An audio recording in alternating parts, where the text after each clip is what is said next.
Hello friends, welcome back to the channel, welcome back to UK Dreamers. I am Dr. Aman, and as you can see on the screen, today we'll be talking about bringing your parents or the family guests to the UK on a visitor visa. So, if you have not subscribed to the channel, please support us, subscribe us. As I've told earlier, this channel is for people who are migrating with families. So, yes, lots of basic stuff about the families, how things work in the UK. If you've got any doubts, please mail me at ukdrvlogs@gmail.com. I'll try to reply as soon as I can.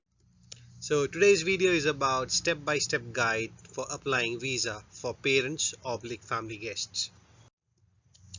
So the first and foremost document that is mandatory here is the passport for the people you want to bring to the UK basically. For instance, if you want to bring your parents, your in-laws, so they do not come under your dependents, so you have to apply as a separate visitor visa for them. So the passport should be in a good condition. It must be valid, in good condition, and at least have one blank page. That's what the UK visa and immigration guidelines says. So the document the screen that you're seeing, this format basically, I was lucky enough that my mother-in-law visited us. So this is from her application. I've deleted the other stuff, but everything else is the same. So you get a checklist from VFS Global, and I'm just telling you about that checklist. So first and foremost, the mandatory document is your passport. Evidence of funds available to you which are clearly accessible by you. So this is for the person you want to come to the UK. So this is not for you, but for instance, you want to call your mother, so this should be your mother's account, and they should have some funds on it. Ideally, the best way is they should have at least, £1,000 at least, approximately 1 lakh Indian rupees, and depending on which country you're belonging, but at least £1,000, at least stagnant for 3 to 6 months. Ideally, is what they people say. Second is the evidence of support you will receive from your sponsor, including details of what support is being provided. So this is what we have to show. So for instance, you're sitting in the UK, you've got a salary account, and just get past 3 months of bank statements that you have basic sum this much, because what they expect is you must also have some money in order to support the guests that you're bringing in. The third evidence is the evidence of relationship between you and your sponsor. So for instance, if you're bringing your direct parent, you have your passport, they have their names written on it, no issues. If you're bringing your in-laws per se, you may have to show marriage certificates. For instance, like in our case, we did use the marriage certificate as well, and that's it. If you're calling your siblings, though, this can be a little tricky, because you still have to show some way that you're actually, in relationship with that person. Evidence that your sponsor is not will not be in breach of UK immigration laws at the time of your visit. So basically, this is where we have to provide our visas or valid BRP to the person, for instance, mother, the copies basically when we are applying their visa.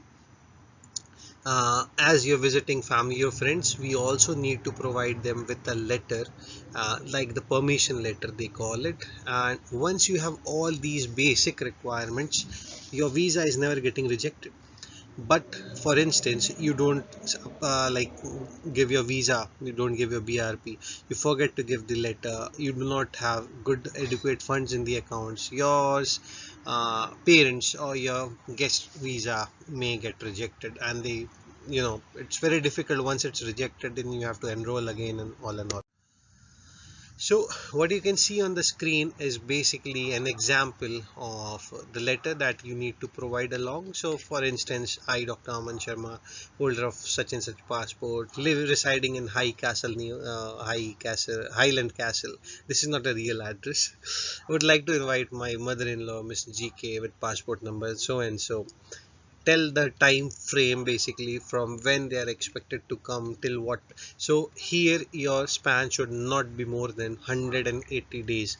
If you mention 180 days or more, it's bound to get cancelled. So that's the only drawback of bringing your parents here. They have to leave UK soil within 180 days from the day of arrival. If they stay more, it's legally a crime.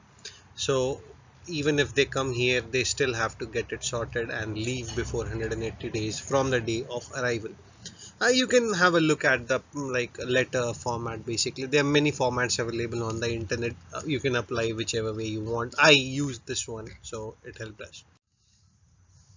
Uh, it also states that we must provide a document which should be in English, it should be translated, and any passports must be provided in the original. So this is not for like for me per se to give my passport, it's for my mother who's gonna come. She ought to have given her passport for the visa. It's very obvious, isn't it?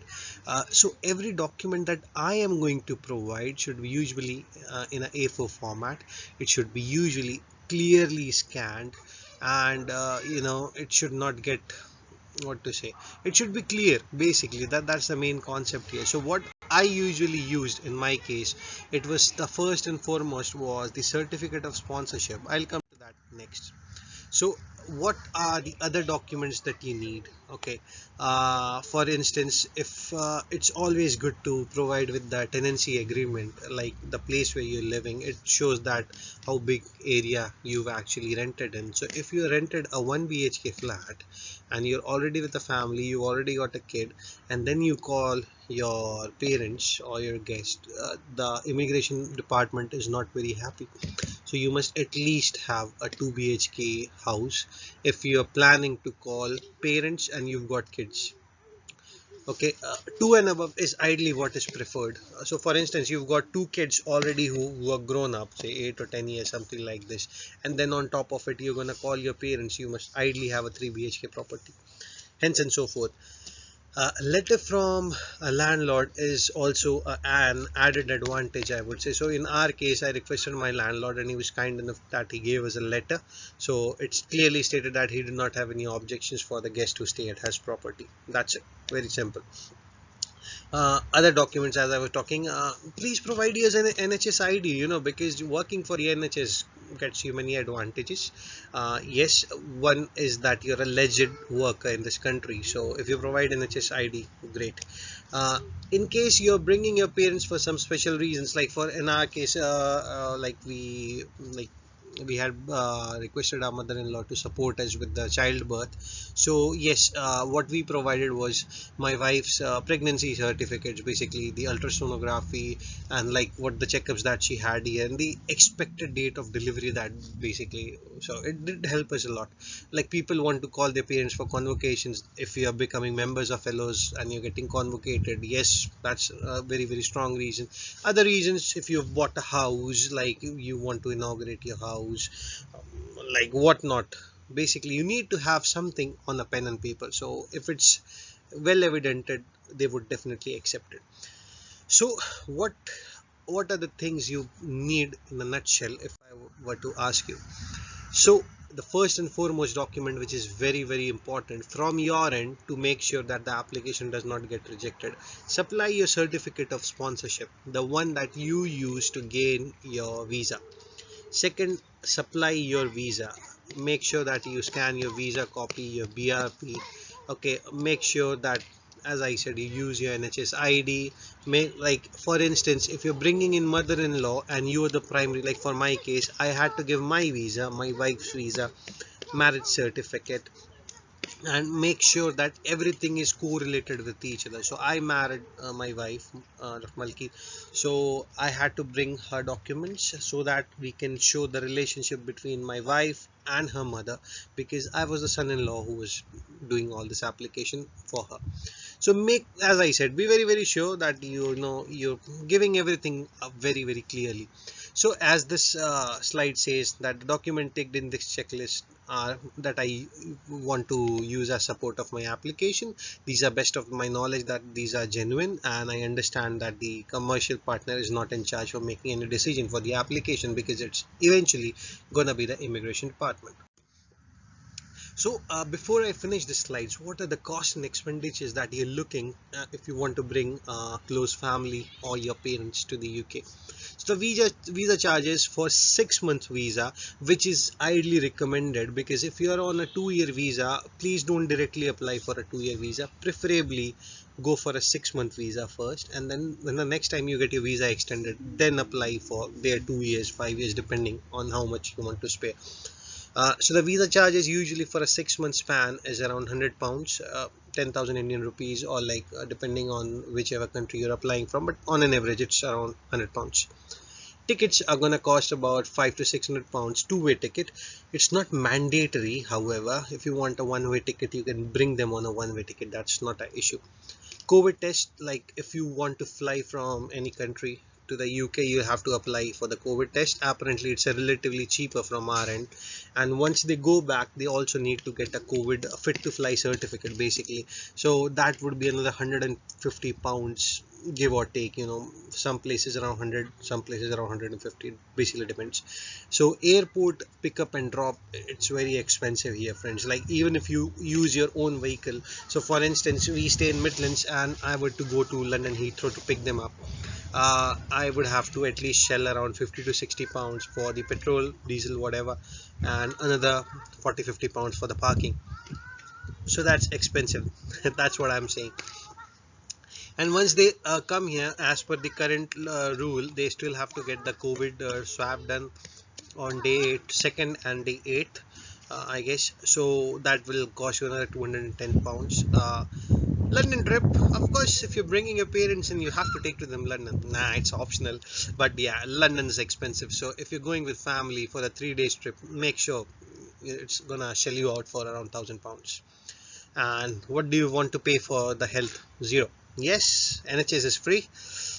If for the taxpayers, you are a taxpayer, so your dependent also gets to have the benefit. This is a very very common myth, because when I came here, when my mother-in-law came here, I was not sure that I can enroll her for the NHS. Apparently my neighbors told, yes, you can enroll, because for the vaccination program here we need to have the NHS number. So I thought it would have been a very very complex procedure. It wasn't. We went to our GP surgery, got a form from them, filled the forms and give it back to them. 2 weeks later, I get a letter from the NHS giving the NHS number, and she got registered to the GP practice without any hurdles. So it looks like it's gonna be very very, you know, big task to get a NHS number, but it's not. I've already uploaded a video on how to apply for the NHS number. I'll upload the link above so you can have a look. But I would also request, on the other hand, like if your parents do have comorbidities, ask them to get the medications for 4 to 6 months for whatever time they're planning to come. Reason being, this will still take time for them to get registered to the NHS. Plus, you know, getting prescriptions, whether it's payable, non-payable, it's a different story. So it's expensive, to be honest. So it's always a better practice, if they're coming for 4 months, for instance, let them get medications for 4 to 5 months, and you know, it's always better. So I hope you get a basic review of how to apply visa for your non-dependents and your basically the guests or the parents that you're planning to bring to the UK. It's very simple, friends. It's not at all complicated. So don't get fussy. Oh, what I'm gonna do, blah blah blah. I came here with absolute no idea or knowledge. Apparently this is what I gathered from my friends, and whatever I've told you is our personal experience. Some people may have a relatively different personal experience, but it's okay. The whole thing that matters is that parents do come here without much trouble. So that's it for today. Keep liking our videos, keep sharing it with your friends, and you know, if you've got any doubts, as I said earlier, please mail it to me. I'll try to review it in the best possible time. Until then, keep sharing, keep liking, keep subscribing. Thank you so much. Take care.